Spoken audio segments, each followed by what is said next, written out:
certeza poderia ser minimizado, né? Até porque, mesmo nesses tempos de negacionismo, mais ou menos explícito, né?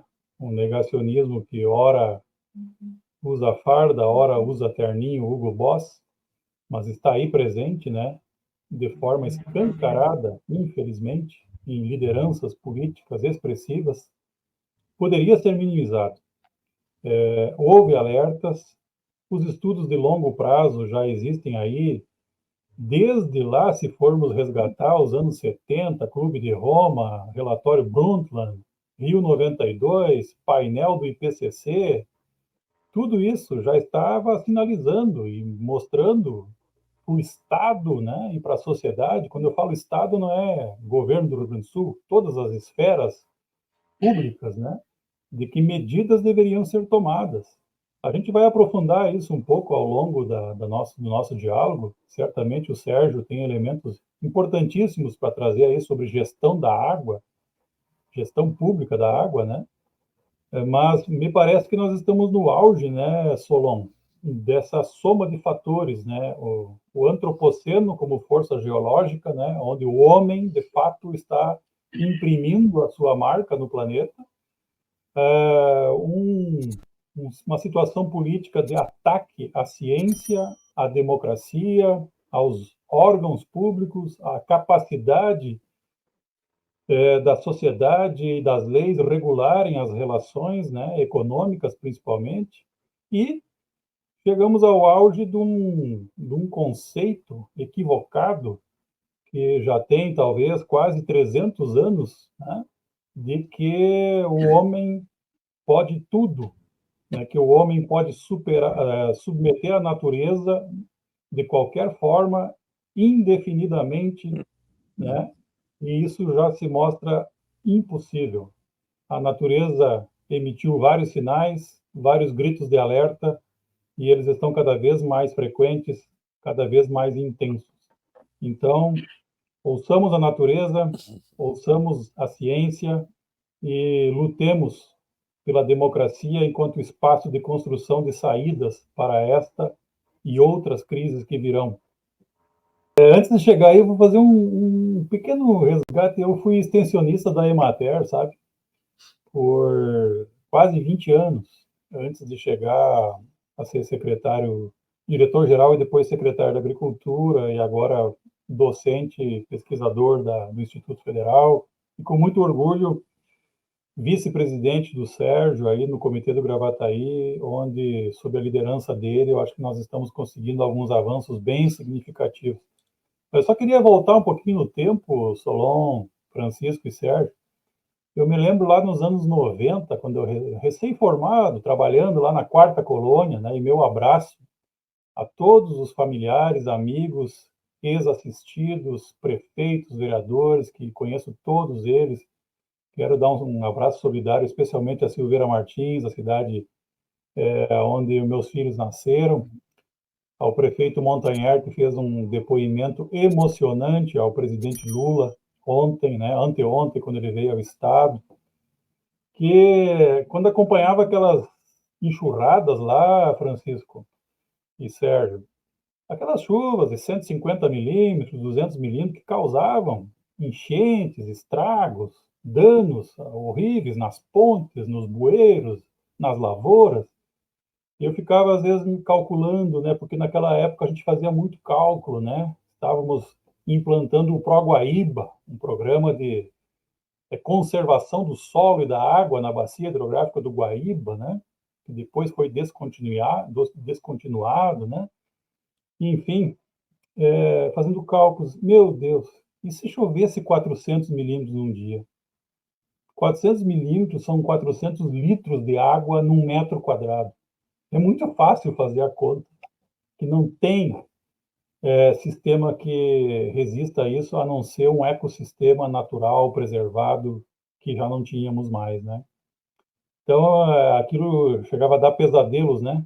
Ah, mas isso não vai acontecer nunca, né? Nas conversas com colegas, não vai acontecer, pois está acontecendo. Passamos de 500 milímetros num único dia, praticamente, né? Ou em questão de 36 horas, né? Lendo ali, Francisco, os dados, assim, os artigos, mostra que a cheia de 41 levou em torno de 29 dias para aquela água subir e atingir os 4,76 metros no Guaíba. Agora, em 4 dias, isso aconteceu. E fazendo um gancho, Solon, com a tua fala sobre Mussum, é verdade, não é só Mussum, a maioria dos nossos órgãos públicos, detentores de cargos públicos, são, infelizmente, muito imediatistas, pensam na eleição e não pensam na geração e na próxima geração.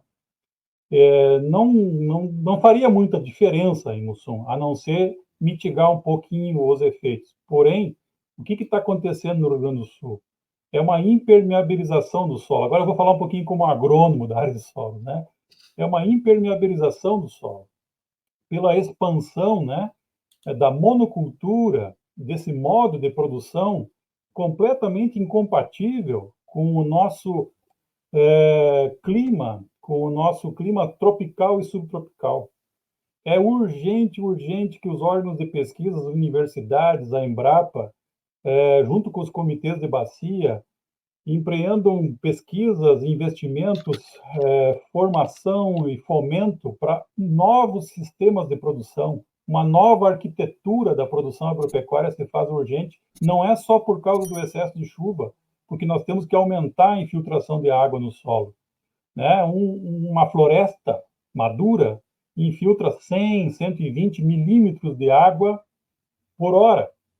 Um solo compactado, produto da monocultura e do fundamentalismo de alguns setores, infelizmente, da agricultura, que não fazem mais rotação de culturas, que abandonaram a adubação verde, abandonaram criminosamente os terraços, foram investidos milhões e milhões de reais, dinheiro público pelo Proguaíba, RS Rural e outros, para fazer terraços de base larga, para fazer cordões vegetados, tudo isso foi abandonado em nome de uma visão fundamentalista do plantio direto, de plantar morro acima, morro abaixo, para facilitar a operação das máquinas. Não, nós temos que romper esse ciclo.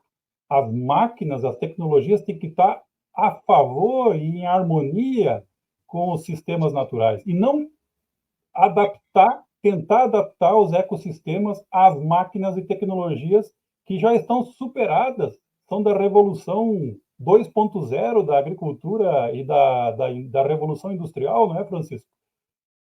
São tecnologias residuais das duas grandes guerras mundiais, os agrotóxicos, as máquinas que se espelham nos tanques de guerra e nos aviões, né? Isso está superado.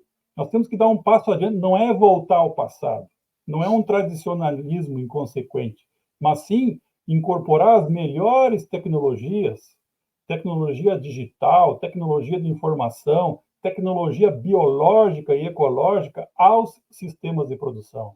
Um exemplo, para que ter uma lavoura, uma monocultura de soja e de milho, se tu pode ter linhas de árvores a cada 20, 30, 50 metros, que vão servir de quebra-vento, de abrigo para inimigos naturais, de sombra e refresco para as pessoas que trabalham na terra, para as plantas também. Chegamos a 60 graus esses dias no Rio de Janeiro. No solo, se tu pôr a mão no solo arenoso com essa temperatura, vai a 100 graus. Queima a mão. Né? Não é possível mais. Nós temos que mudar muita coisa. E para finalizar minha fala aqui, e deixar a bola picando para o Sérgio falar um pouco mais, com muito mais propriedade do que eu, sobre os comitês de bacia e a seu papel, eu acho que nós tínhamos que pegar esse aprendizado, essa chuva extrema que aconteceu, é verdade, foi uma chuva extrema mesmo, muito difícil de lidar com isso, mas aproveitar essas cotas de inundação, Sérgio, Francisco, que nos rios, sangas e arroios demarcaram aonde a natureza deve estar. E fazer um programa de médio e longo prazo, um programa que perpasse os governos de Estado, junto com os comitês de bacia, para que essas áreas sejam progressivamente, as pessoas dali e as produções que ali têm que ser deslocadas, reassentadas, e essas regiões serem áreas de preservação permanente. Não é possível. Se gastou mais de 1 bilhão no Vale do Taquari, dinheiro federal, necessário, urgente. Agora nós vamos gastar quanto? 5 bi para recuperar o Estado? E olha lá, na próxima chuva vai tudo embora de novo. Estradas, pontes, né? Empresas, lavouras, animais. Que cena chocante ver pessoas e animais sendo empurrados pelas águas, né? Isso destrói a saúde emocional das pessoas, total, total. Então, é chegada a hora, assim, de, como disse o Sérgio, né, parar com essa grenalização do Rio Grande do Sul, essa coisa de chimango e maragato, e vamos sentar numa mesa com base na ciência, com base na democracia, como ressaltou o Francisco, e construir soluções coletivas. Estão aí os planos de manejo das bacias, podem ser aperfeiçoados? Claro que podem, mas existem planos para todas as 20 e poucas bacias do Rio Grande do Sul, mais de 200 do Brasil. O que custa seguir a ciência, a razão e a mesa de negociação? E é isso. Eu queria dizer, em primeiro lugar, até dialogando com a pergunta do ouvinte ali que colocou a questão da soja. Não, de fato, a soja não tem culpa de nada, nem o eucalipto. São plantas maravilhosas, que são muito úteis. O que a gente está falando é de um sistema, né? Um sistema de monocultura, um sistema que utiliza excessivamente insumos externos e que está nos seus estertores, estão provocando custos ou externalidades socioambientais que são praticamente impagáveis, né? Mas, tentando ser objetivo na resposta ali, eu acho assim que os agricultores, como eu falava, não têm culpa. A maioria deles não age de má fé, não estão querendo estragar a natureza, não é isso, né? Também, aqui mais uma vez, vão as omissões sucessivas das políticas públicas, no caso assim de não premiar aqueles produtores que fazem boas políticas, boas práticas de produção, aqueles que conservam a APP, aqueles que respeitam a reserva legal, eles têm que ser premiados, porque eles estão trazendo benefícios socioambientais. Existe um estudo do professor Ortega, da Unicamp, já ele é bem idoso, mas tem seguidores, alunos, que mostra que um sistema convencional de produção, de monocultura, excessivo uso de agrotóxicos, tem um custo socioambiental para a sociedade de $402 em média. Olha só, que repercute na saúde, na biodiversidade, na perda de biodiversidade, na erosão, etc, etc, etc. Já os sistemas que se aproximam de um funcionamento de um ecossistema natural, né, que são os sistemas agroflorestais, a agricultura sintrópica, a agricultura de base ecológica, trazem benefícios da ordem de $970 por hectare. Ou seja, quem é que está pagando esse custo aí do modelo do agronegócio não sustentável, digamos assim? É a sociedade. É a sociedade. É o SUS, né? É sobrecarregado, né? É a educação precarizada, é a infraestrutura sobrecarregada, né? E etc. E tal. Então, os governos têm que começar a remunerar as boas práticas de produção, aquelas de base ecológica, de transição agroecológica, desse modelo insustentável para modelos crescentemente sustentáveis, né? E isso, os comitês de bacia hidrográfica têm condições de fazer a gestão pública desse processo. É isso que o Sérgio tem falado, e eu estou cada vez mais convencido, já passei por, pelo governo, já discuti muita coisa com câmaras setoriais e temáticas, de 19 câmaras setoriais e temáticas. O Francisco Milanese ia lá conversar conosco sobre o RS Biodiversidade e como é que ele poderia ser transversal a todas as câmaras setoriais, né, Francisco, lembra? E eu estou cada vez mais convencido que o espaço do planejamento ambiental, e a agricultura não existe sem um meio ambiente, né? E a sociedade como um todo não existe, é a bacia hidrográfica. Ah, mas o governo não serve para nada? Serve, claro que serve. Mas por que ele não se alimenta dos projetos e ações que são construídos coletivamente nesse espaço e outros espaços também, não são os únicos, os exclusivos também, né? Então é isso. Em primeiro lugar, remuneração por serviços ecossistêmicos ou serviços ambientais. Isso é fundamental. Por exemplo, o cara vai lá tirar um financiamento, R$ 200.000, né, para financiar um tambo de leite.